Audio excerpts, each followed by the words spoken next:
Sebenarnya kenapa? Temanku nanya, penasaran. Kalian tahu bellboy bilang apa? Sebenarnya kamar yang ibu bilang berisik itu kosong.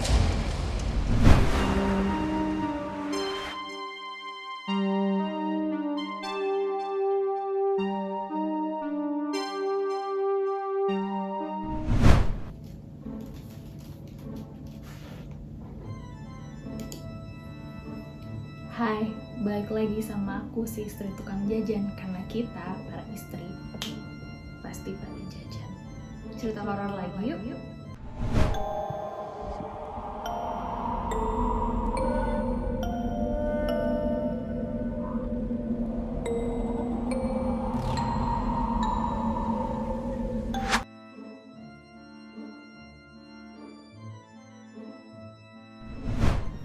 Anyway, cerita horor ini kebetulan bukan aku yang ngalamin ya. Aku dapet cerita dari teman aku yang memang mereka mau aku ceritain. Jadi ini cerita dari dua orang yang berbeda, dua-duanya teman aku. Oke, temanya masih kantor, tapi kali ini judulnya perjalanan dinas. Yaudah, kita mulai ya. Jadi aku punya satu teman cowok, dia kerja di perusahaan yang pengembangan untuk ngebangun hotel atau mall. Cuman kali ini dia dapetnya mall nih, ngebangun mall. Nah, jadi dia tuh udah terbiasa banget sama perjalanan dinas-dinas. Kali ini dia pengembangnya mau bikin mall di Bali. Akhirnya dia sempet lah untuk dinas ke Bali selama 11 bulan, kalau nggak salah. Nah, di 11 bulan dia ngembangin untuk kita bisa bilang kayak ngecek pembangunannya udah sampai mana, segala macam ya. Pokoknya dia ngelakuin itulah untuk dilaporkan ke pusat dari Jakarta. Nah, jadi dia sempet cerita sama aku kalau sebenarnya banyak banget cerita-cerita horor selama pembangunan mall ini. Aku nggak sebut ya mall apa. Tapi dia sempet lah membagi aku satu cerita. Jadi gini, karena Bali itu seni banget ya destinasinya. Kayak dulu waktu normal kita kalau datang kan pasti buat lihat tari kecak gitu ya. Akhirnya dari pihak manajemen mall kerjasama lah sama IO memutuskan untuk nanti opening mall nih bakalan ada tarian dan pokoknya bakalan ada pertunjukan seni lah ya. Mau seninya modern atau tradisional aku nggak terlalu tahu yang itu. Nah, akhirnya dia dapatlah ini performer sekitar 70 orang, semuanya berdomisili di Bali gitu. Nah, karena waktu itu nggak memungkinkan untuk latihan di tempat mall ini, akhirnya diambillah latihan di tempat lain gitu. Sampai akhirnya memasuki sekitar 4 bulan, si mall ini ada beberapa tempat yang emang bisa dipakai buat latihan. Jadi akhirnya diputuskanlah untuk dipindahin, ya udah latihannya pindah ke mall aja gitu. Karena kalau di latihan tempat lain kan mereka bayar ya, keluar biaya. Nah kalau di mall kan enggak, karena mereka sendiri pengembangnya. Nah habis itu selama latihan ini memang cukup berisik ya. Namanya performer kalau latihan pakai lagu, terutama yang nari gitu, biasanya suaranya agak berisik. Sampailah ternyata di satu kondisi pernah ada 1 atau 2 performer yang mereka sempet sempet kesurupan. Terus sempet ada yang ngerasa berat banget. Nah, kebetulan si temen aku yang berdinas ini dia bisa melihat makhluk tak kasat mata yang cerita sama aku ini. Jadi dia sempet lah selama performer itu latihan, dia juga lihat dong, karena kan dia harus laporan, ngirim foto segala macam ke pusat. Nah, dia tuh sampai ngeliat tuh emang di situ banyak banget kuntilanaknya. Dan pernah lah ada 1-2 performer yang dia kesurupan, dan ada 1 performer perempuan, aku nggak bisa sebut namanya, dia cukup sering untuk kesurupan sampai 1-2 kali gitu. Sampai akhirnya tiap ada latihan dia pasti selalu nungguin, selalu mantengin, karena kalau ada apa-apa tuh dia bisa bantulah sedikit-sedikit gitu. Tapi memang dia sempat cerita sama aku, ada sih satu kendala yang bikin banyak makhluk-makhluk yang berdatangan. Yang pertama, para makhluk ini kalau menurut keterangan dia ya, terganggu dengan adanya performer ini. Maksudnya berisik banget gitu loh, jadi mereka terganggu, makanya mereka sering kayak nampakin diri sih sebenarnya nggak terlalu banyak durasinya, cuman lebih banyak untuk dia bahasain ke aku, nempelin sama merasuki sampai kesurupan gitu.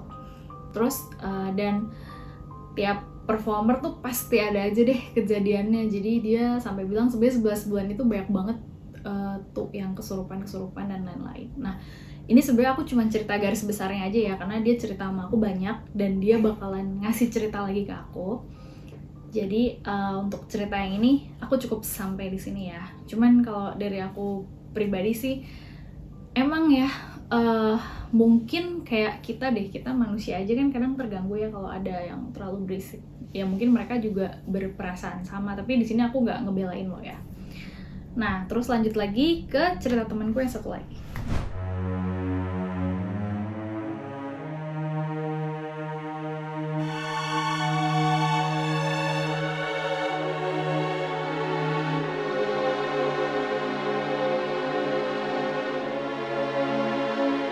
Oke, kali ini temanku perempuan, sama judulnya perjalanan dinas.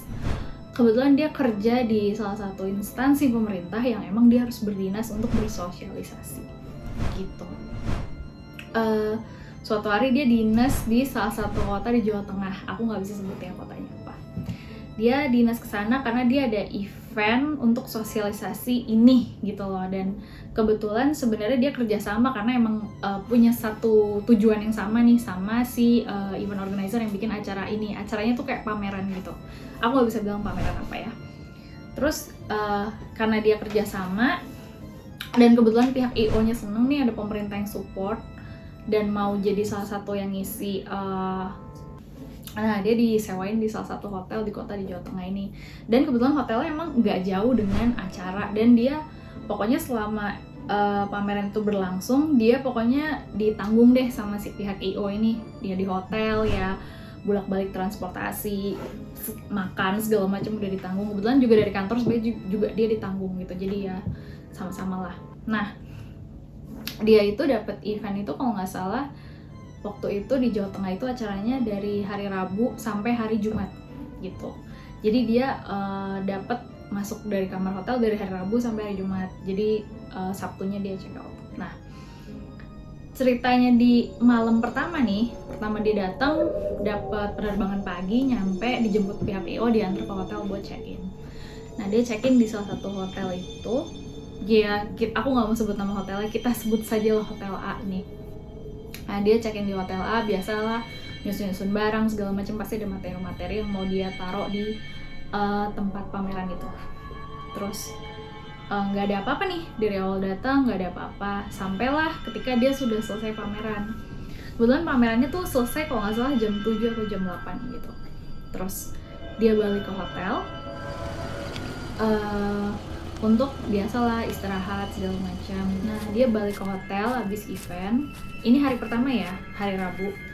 Balik ke hotel habis event, biasalah makan, bersih-bersih, terus nyiapin mungkin bahan-bahan yang buat besok untuk dibawa lagi ke si event pameran ini. Nah, kebetulan temanku ini tipe orang yang emang kalau di tempat baru tuh nggak bisa langsung tidur. Ya adalah kayak aku nih, jujur. Aku kalau biasa di rumah, terus aku nginep di luar, biasanya di tempat baru itu aku nggak langsung bisa tidur gitu. Nah, kebetulan dia modelnya kayak gitu. Karena dia nggak bisa tidur, dia akhirnya kayak mainan HP, terus nyetel TV keras-keras, padahal nggak nonton. Nah, habis itu ketiduran lah dia, gitu. Dia lupa lah, dia sekitar jam 10 atau jam 11 ketidur. Akhirnya dia ketiduran. Terus habis itu dia kebangun lagi jam 12 malam. Karena dia denger ada suara berisik banget gitu, kayak ada beberapa hotel yang kalau kita nginep tuh kita masih bisa denger suara orang di kamar sebelah kalau dia ngobrol pakai suara yang agak keras gitu ya. Nah, dia denger kayak ada suara berisik-berisik gitu, kebangun. Dan dia sempat ketiduran lagi. Abis itu dia kebangun lagi jam 2 pagi, dia cerita sama aku. Jadi dia denger suara dentuman kayak dung, dung. Dan itu dia denger selama 5 kali dengan suara yang cukup keras gitu, makanya dia kaget kebangun kan. Terus dia tuh sebenarnya pengen komplain ke pihak hotel, cuman karena ngerasa nggak enak lah jam 2 pagi, akhirnya dia memaksakan untuk tidur dengan dia tutup pakai bantal gitu.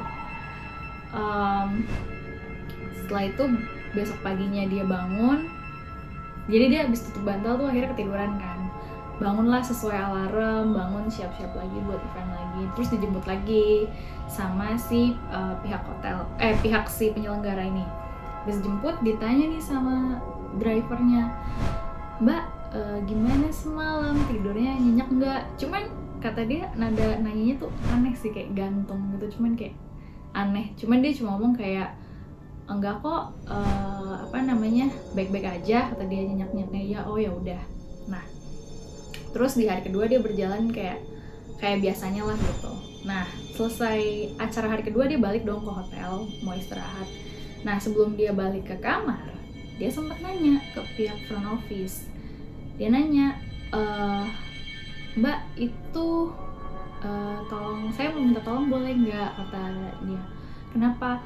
Tolong, saya nggak enak nih, kata temanku, tolong kasih tahu sama kamar sebelah saya kalau jangan terlalu berisik ya, saya nggak bisa tidur soalnya semalam gitu. Oh iya nanti saya infokan ya Bu, katanya gitu. Ya udah.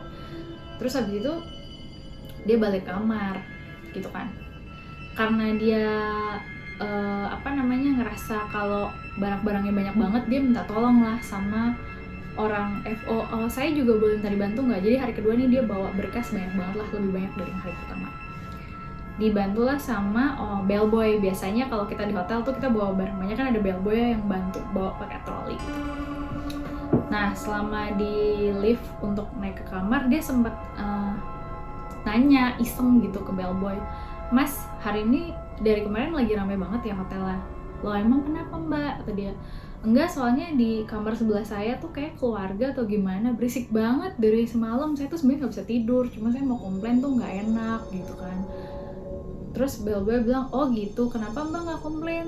Saya nggak enak aja gitu, takutnya ya biar gimana kan, saya juga di sini cuman mau istirahat aja, kata temanku gitu. Oh ya udah, kata dia gitu kan. Terus habis itu dibantuin bellboy balik, terus bellboy balik lagi nih, terus dia istirahat. Untungnya alhamdulillahnya malam kedua sama malam terakhir dia bisa tidur nyenyak nih. Nah udah hari ketiga acara berjalan lancar, dia bisa istirahat. Nah dia kan check out nih besoknya setelah hari ketiga, di hari Sabtu berarti jatuhnya check out Sabtu pagi. Nah dia tuh waktu itu minta flight pagi karena dia pengen buru-buru pulang karena ada acara keluarga atau apa gitu. Nah pas dia check out, dia kabarin ke hotel, saya mau check out pagi. Oh iya Bu, mau kita bawain sarapan nggak gitu, orang hotel nawarin. Terus dia bilang, oh ya boleh, tapi boleh dibungkus aja nggak, soalnya saya buru-buru mau ke bandara, dia bilang gitu. Itu dia naik pesawat kan. Oh ya udah Bu, disiapin segala macam. Terus dia juga request minta dibantuin bellboy kan. Nah kebetulan bellboy yang bawain dia barang buat dia diantar ke bandara tuh masih bellboy yang sama yang waktu itu nganter dia balik, yang dia cerita kalau ini hotel lagi rame ya, berisik banget loh gitu kan. Terus abis dibantuin sambil turun ke bawah, bellboy-nya nanya, Bu bisa istirahat dengan tenang kan? Bisa kok Mas. Emang kenapa? Enggak, yang pas waktu itu Ibu komplain kamar sebelah berisik. Sebenarnya kenapa? Temanku nanya, penasaran. Kalian tahu bellboy bilang apa? Sebenarnya kamar yang Ibu bilang berisik itu kosong. Jadi satu lantai ini cuma 2 kamar yang terisi termasuk kamar Ibu. Satunya lagi suami istri yang nempatin tapi di ujung. Kalian tahu betapa kagetnya temen aku dengar. Dia langsung diem, dalam hati dia, astagfirullahaladzim. Gitu. Saya kemarin tuh mau ngomong sama Ibu, saya nggak enak, kata dia gitu. Makanya saya ngomong nih karena Ibu udah mau check out kan. Oh gitu, ya udah deh gitu. Nah terus habis itu dia buru-buru check out. Terus dia sempat dikasih tahu juga sama FO. Kan biasanya kalau kita check-in kan nyerahin KTP ya. Terus dia pas KTP yang dibalikin sama FO sebelum dia berangkat ke bandara, FO-nya bilang, Ibu saya mohon maaf, waktu kemarin Ibu komplain ke saya suara berisik, tapi di kamar sebelah Ibu kanan dan kiri nggak ada yang ngisi Bu, kosong. Terus dia langsung kayak, iya tadi saya juga udah diinfoin sama Mas bellboy-nya. Ya udah mungkin sayanya ini kali Mbak, saya mungkin halusinasi karena capek kali, padahal dia ngerasa kalau dia nggak halusinasi. Lalu itu dia buru-buru balik, sampai di Jakarta dia ya udah lupa gitu, dan dia baru inget setelah cerita-cerita sama aku. Tapi dia karena lumayan sering ke kota di Jawa Tengah itu untuk ekspedisi, untuk acara event pameran, dia tuh akhirnya besok-besok nggak akan milih hotel ini lagi, tuh dia milih hotel lain. Padahal sebenarnya kata dia ini hotelnya hotel bagus, bangunannya baru banget saat itu, dan gres banget, jadi ketahuan deh kamarnya pun perawatannya bagus dan bersih banget kata dia. Jadi sayang aja ternyata dia ngalamin kejadian enak di tempat yang kayak gitu. Oke, sekian dulu cerita dari aku. Maaf kalau mungkin ceritanya agak kurang serem karena ini kebetulan teman gue yang cerita, dan maaf ya aku samarkan banget tempatnya karena menjaga privasi yang cerita juga. Anyway, aku ngingetin lagi ya, hampir lupa tadi gitu. Kalau subscriber sampai 10.000, aku bakalan cerita teror pocong yang dialamin sama mama aku hampir 40 hari. Tapi kalau udah sampai, aku akan janji aku akan cerita hal itu. Dan kalau ada yang mau cerita, boleh untuk komen di bawah. Nanti kita bisa email-emailan atau WA-an, atau boleh DM aku di IG aku di @mistutuk @misstutuk. Boleh, silakan. Kebetulan nggak aku private juga, jadi kalau ada yang mau DM untuk cerita karena nggak berani cerita, jadi mau ceritain ke aku untuk ceritain di sini, boleh gitu. Aku juga terima saran dan kritik ya, kalau emang ada yang mau cerita silahkan tulis komen di bawah. Dan satu lagi, kalau suka video ini jangan lupa di like, di subscribe, dan di klik lonceng notifikasinya. Dan kalau ada yang mau request tema lain, kan ini aku temanya kantor ya, kantor perjalanan dinas, silakan loh. Nanti kalau emang ada cerita-cerita yang kurasa menarik sesuai tema itu, aku akan cerita. Oke. Makasih, aku mohon maaf kalau ada yang kurang berkenan atau aku bawainnya ini gak enak. Thank you yang udah mau dengerin. Dan inget ya, para istri, kalian harus pada jajan dan berani kan denger cerita horor ini. Jangan lupa ya untuk berani dengerin cerita horor lain yang aku sampaikan. Thank you, karena aku, si istri tukang jajan, kita para istri pasti pada jajan. Ciao.